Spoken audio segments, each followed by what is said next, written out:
My name is Claire Macaulay. I graduated from the uni in 2016 and I studied psychology. Very good, thank you. Could you please tell me about your decision to attend University of Aberdeen and what factors influenced your choice? Sorry, could you repeat that? Absolutely. Could you please tell me about your decision to attend University of Aberdeen and what factors influenced your choice? Yeah, so I wanted to go to Aberdeen Uni because it's where my dad went. He loved it. I chose to do a psychology degree because I didn't quite know what I wanted to do with my life. I thought it would be close enough to whatever I decided to do, and in a lot of ways it was. It's a very applicable degree, and it's a great uni, as I'm sure you know. Yep, absolutely.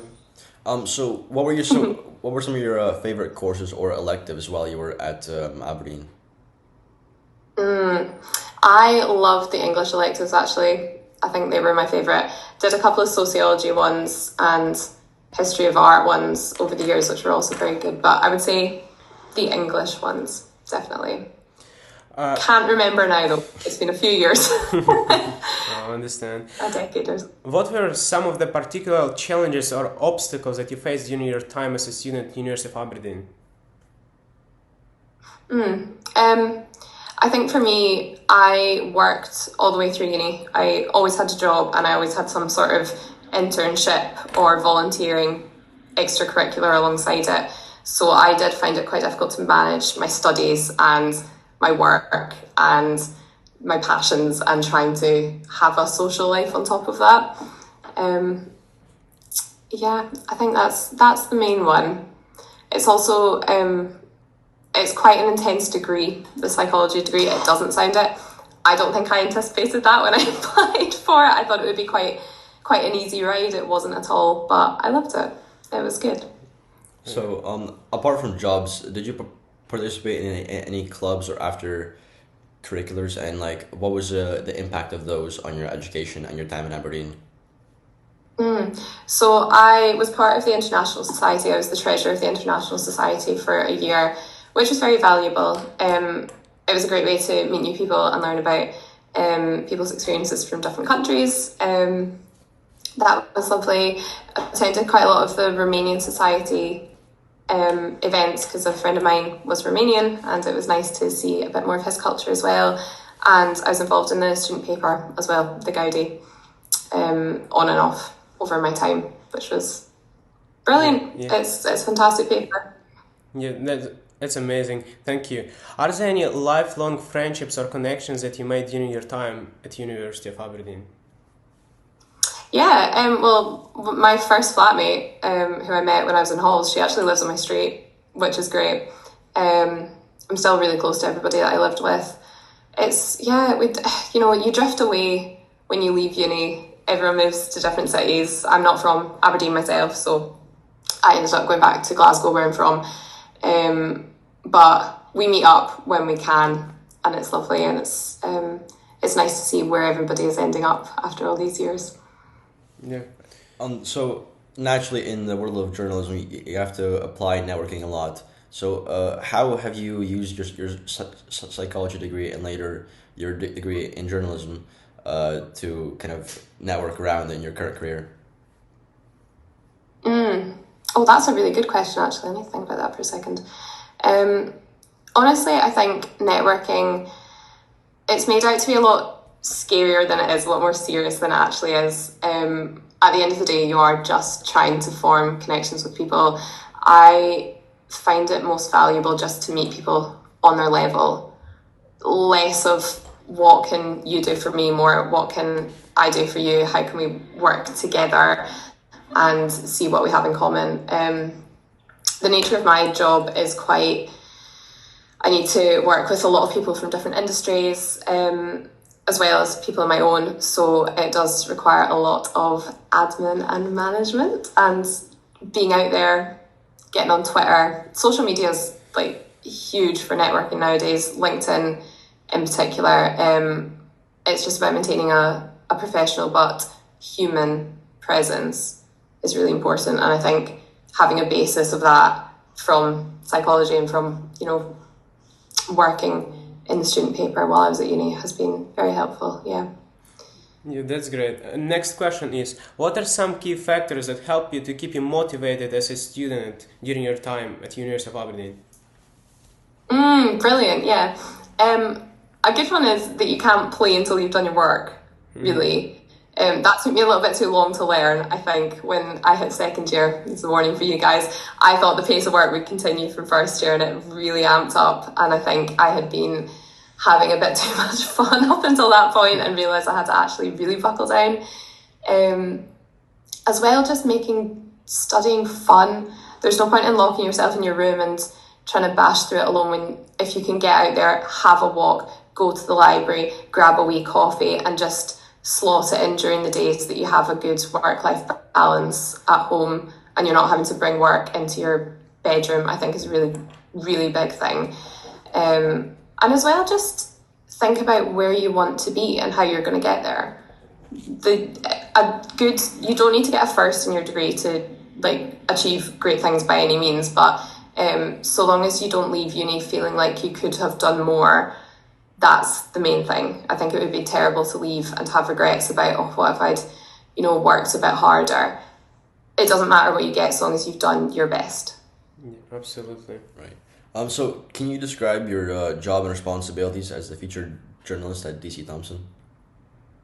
Yeah, so I work in our mature magazines section. So I work for 4 magazines. They're called My Weekly, This England, The People's Friend, and The Scots Mag. So my job requires me working across these 4 titles. I pitch to different editors, so I have to source stories and come up with things myself.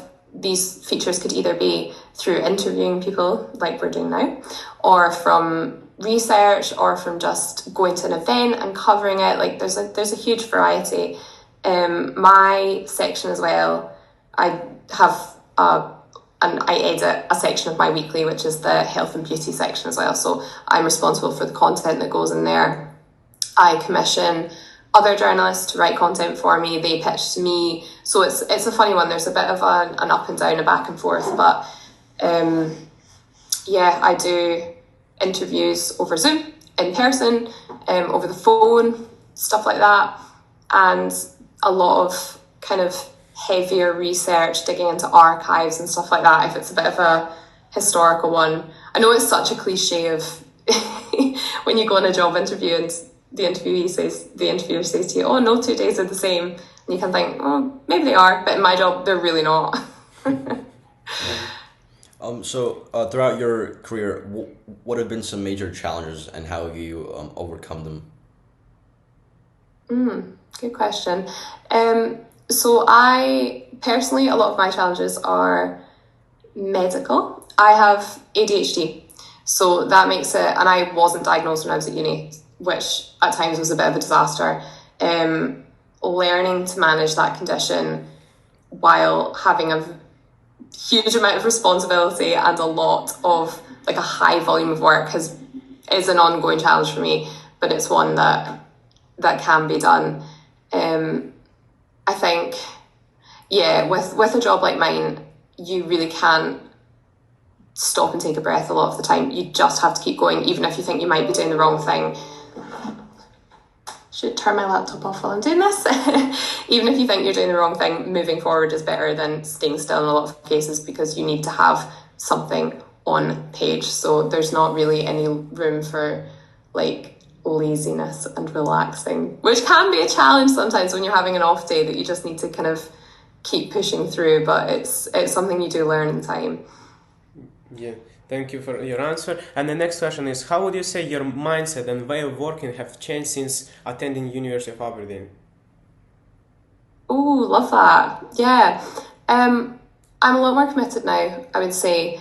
It's something that comes with age, but while I was at uni, I felt like work was something that happened to me. I was given deadlines, I was given things to do, I was told, as we all are, working and having responsibility for your own work does mean you need to take ownership of what you're doing. Your personal development is ultimately your responsibility. You may have managers, but you're not going to be pushed in the same way that your your lecturers, your tutors, or when it comes to it, your thesis advisor will.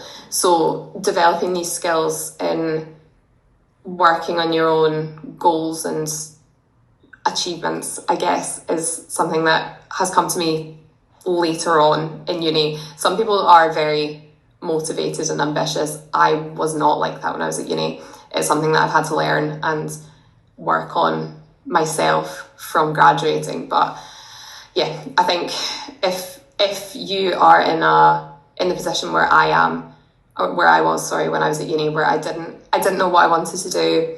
I knew that I wanted to do well, but it's quite hard to kind of tailor your experiences if you don't know where you want to end up. It will come. It will come. It just requires a little bit of finesse. Yeah. So, what were some of the major initiatives or like projects that you personally value a lot that you've been part of in your current career? Okay. So right now I'm working on a pretty intense photography project with one of the magazines that I work on. We are starting a new way of creating our content where instead of a designer mocking up on a page, we are now doing bespoke shoots in-house. That means that I need to liaise with a lot of PRs, a photographer, models, makeup artists, things like that.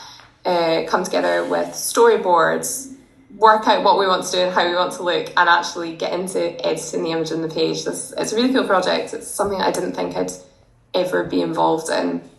That's probably my main rolling project just now.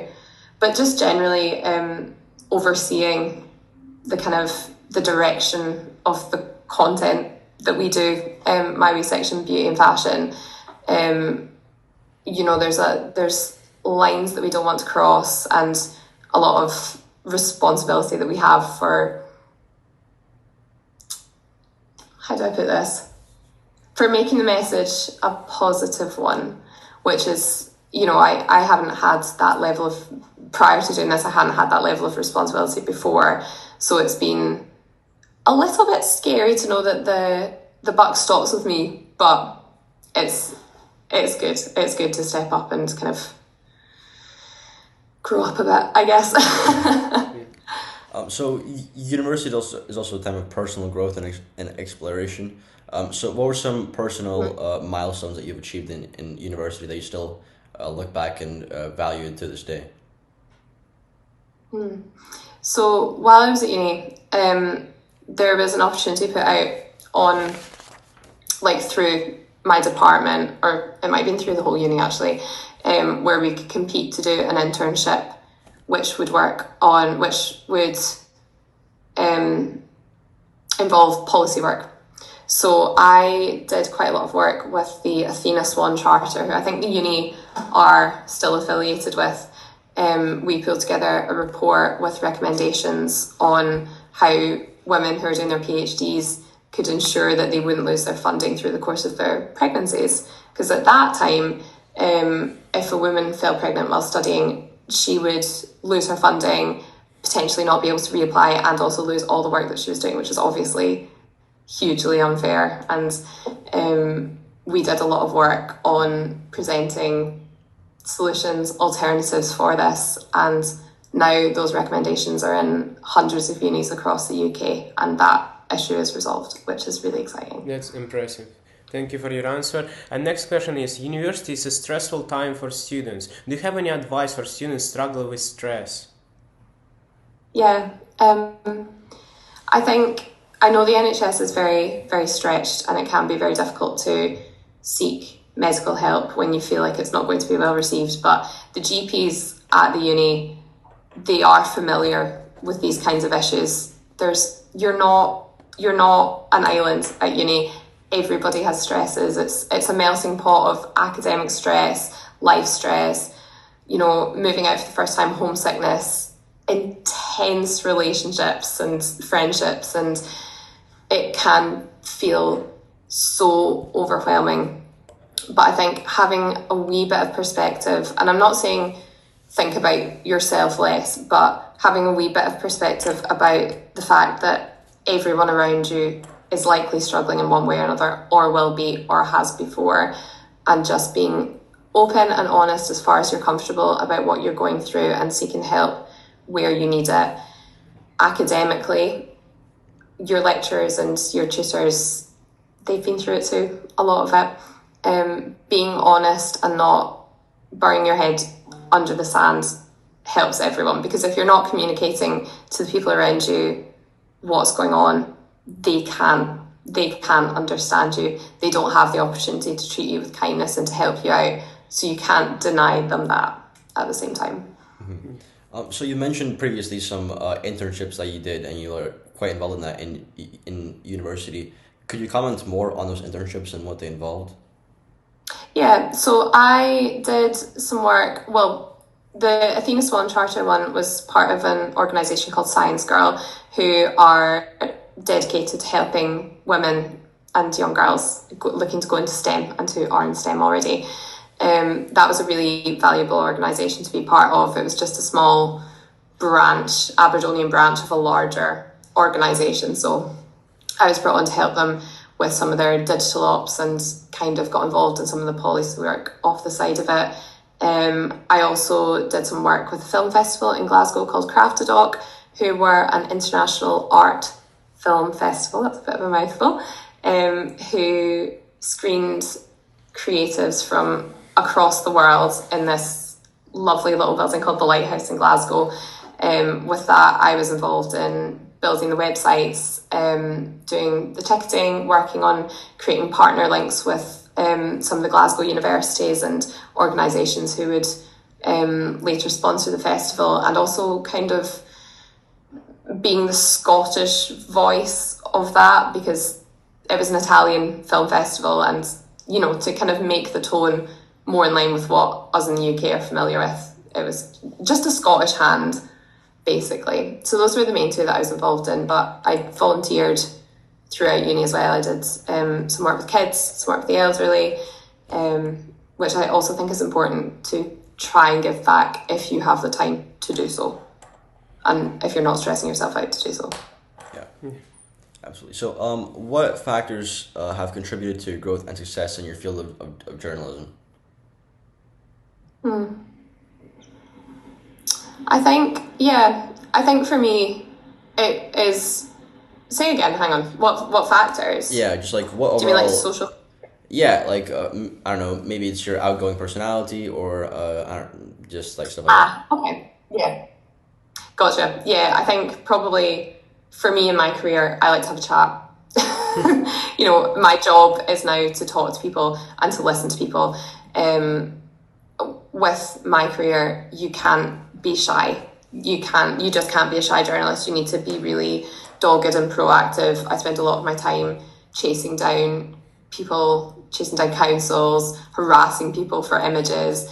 It's not a career for it's not a career for anyone who's not willing to do that kind of stuff. You also have to have a good understanding of the field that you work in to know what makes a story, what's newsworthy and what's not, and as well, obviously, knowing your stuff, doing the training, knowing the law when it comes to what you can print and what you can't print, because you can't getting sued for bad mouthing people unnecessarily. It can be a bit of a minefield.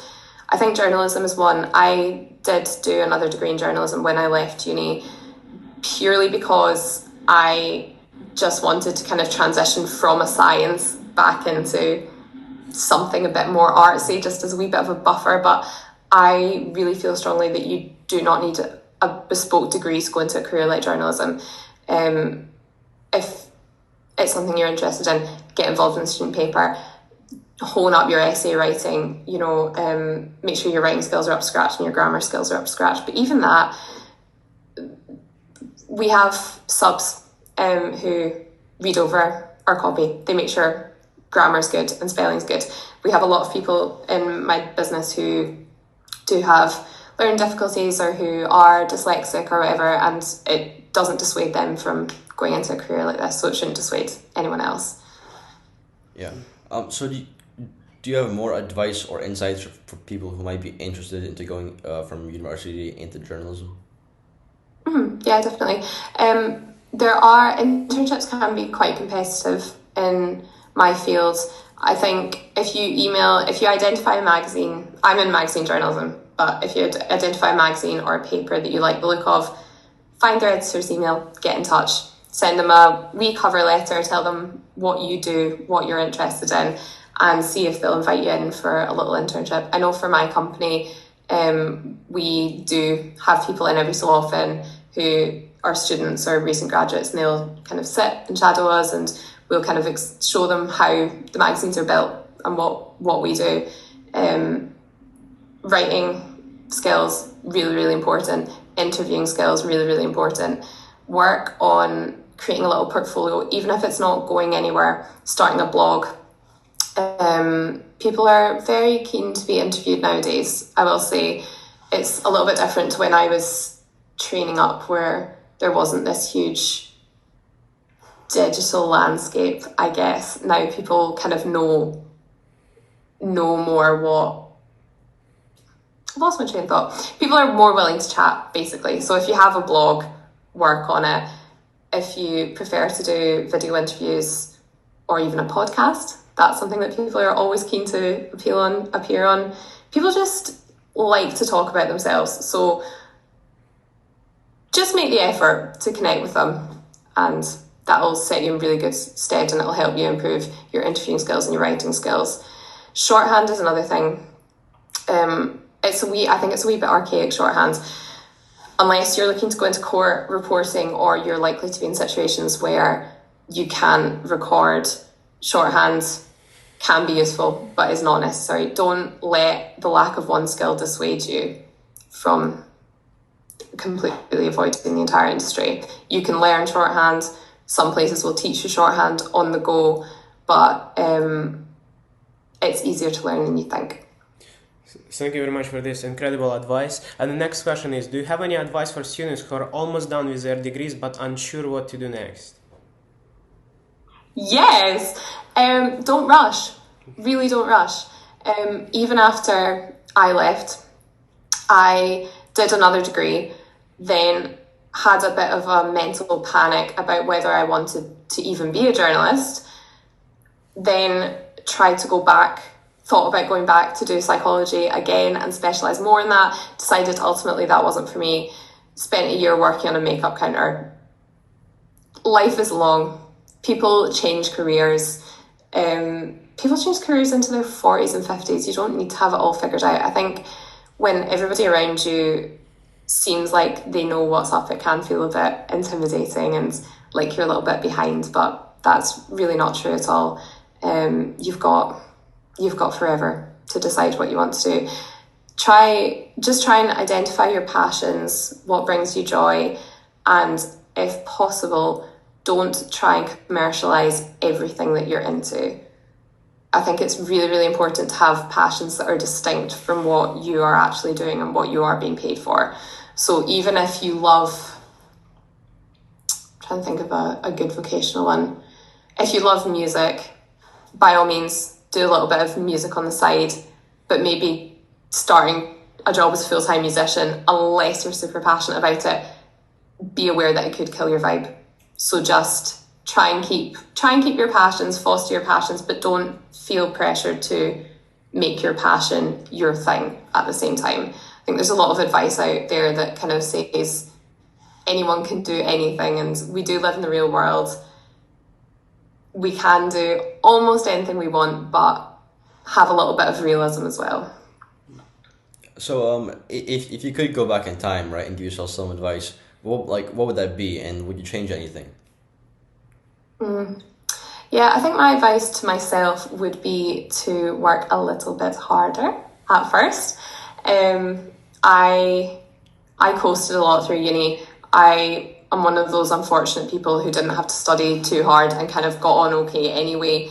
So I would have liked to have dug more into my subject matter and really enjoyed the experience, not so much as I can get a 1-1, but more as I really like this topic. I want to read more about this topic. So I think just take an interest in your coursework, take the time, write the essays, but actually genuinely make sure that you're understanding it and getting something from it, so that when you look back on your degree in 5-10 years time, you still have that knowledge and that appreciation, and you've not just learned things by rote.